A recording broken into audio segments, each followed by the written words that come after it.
Feel like a fraud? How to outsmart imposter syndrome. Welcome to the School of Self-Worth Live. I'm Sam Osborne, the Self-Worth Guy.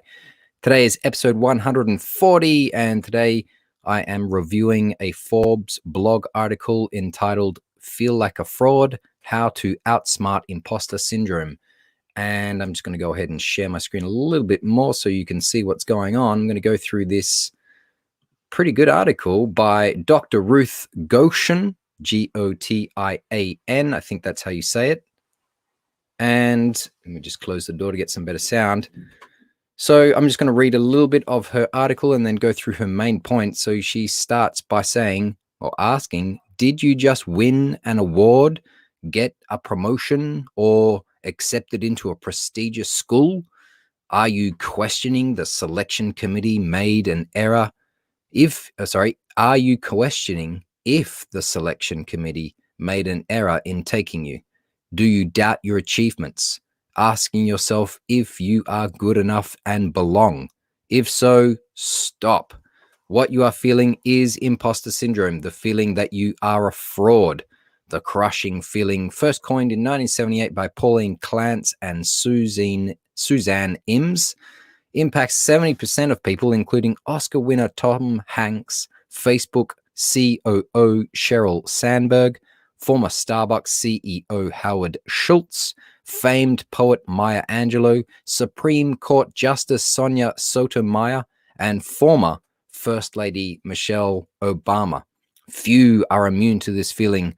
The good news is that there are steps you can take to mitigate this unsettling concern. And I take mitigate as basically a nice word to say sugarcoat with words. How can you sugarcoat or outsmart, as the Dr. Ruth Goshen has been suggesting here? Well, first of all, she asks, to whom are you comparing yourself to?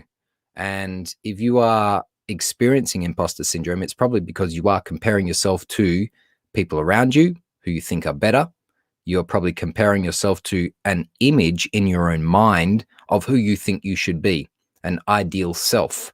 And often they are blown out of proportion ideas that are not in touch with reality, and you need to stop doing it. In fact, you need to remember rule number 4 from Dr. Jordan Peterson's book, The 12 Rules of Life. Number 4 is don't compare yourself to who others are today. Compare yourself to who you were yesterday. I think that's the general gist of that rule. So if you compare yourself to others, it's like fertilizer for imposter syndrome. Imposter syndrome loves it when you compare yourself in unrealistic ways to others. In fact, that's how it comes on. If you start to say that person over there is better than me, or I'm not being the best person that I could possibly be, then you start to feel like you're not good enough, you feel like you're fake, and that people are going to find you out. Next, Dr. Ruth says, reframe the task. And I've talked a lot about that on my previous videos. Yeah, so definitely reframe the task. And she says here, you can't do everything well all of the time.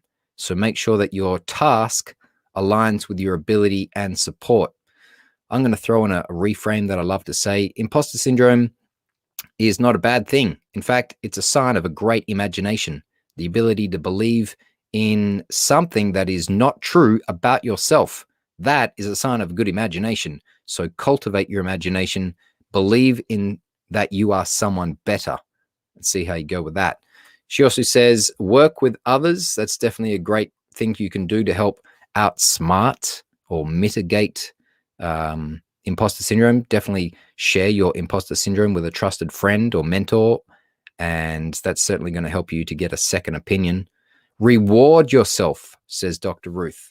A lot of people cannot take a compliment, she says, and a lot of people cannot reward themselves, and that is because they feel they don't deserve the reward. I mean, if you're feeling like an imposter, of course you're not going to feel like rewarding yourself. So what Dr. Ruth is suggesting here is that you make a list of all the small and the large wins and accomplishments from your entire life or just that week, and reward yourself for them.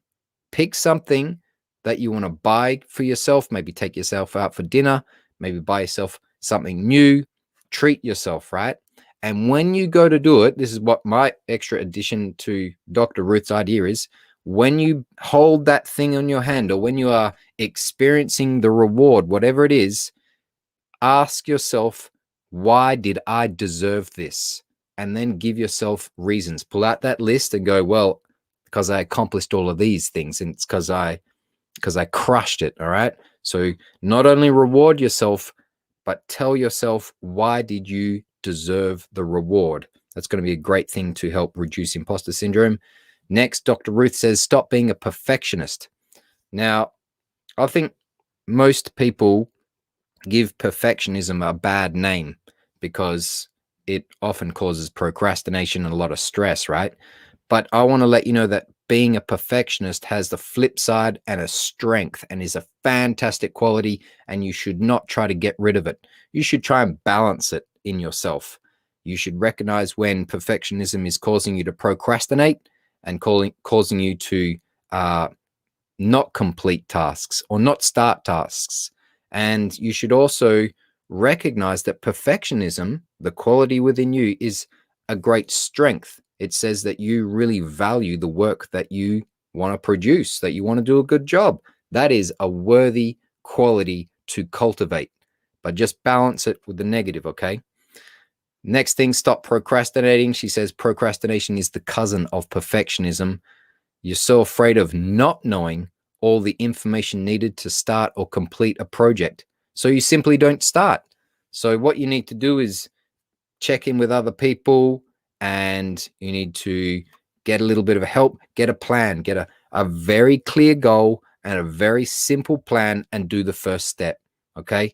Then do the second step, the third step, whatever it is. Okay. A shit plan is better than no plan. Okay. That is going to help you to at least go through the motions of trying to complete something. And when you're at the end, you can then look back and go, how can I improve it for next time, rather than do nothing at all? And I think that is it. That's a great article by Dr. Ruth Goshen. Feel Like a Fraud, How to Outsmart People. How to outsmart people. Oh my gosh. How to outsmart imposter syndrome. I hope you've enjoyed this.